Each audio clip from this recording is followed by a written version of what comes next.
Ang pagkakamali ng ibang tao, sinasadya man o hindi, ang mga masasakit na salita, ang mga panlilinlang, ang mga pang-aabuso, at iba pang kilos ay nakakasakit o nakakasugat sa damdamin. Ang mga sugat na ito ay maaaring mag-iiwan ng pangmatagalang sama ng loob, pait, galit at minsan ay puot.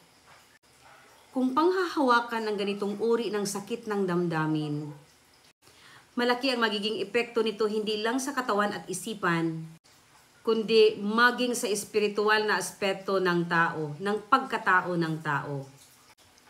Sa pamamagitan ng pagpapatawad, pagkakasundo, at pagtanggap ng kapatawaran, ang kapayapaan at pag-asa ay makakamtan. Ang Diyos nga nakapagpatawad. Tayo pa kaya? Kaya mag-isip. Good evening.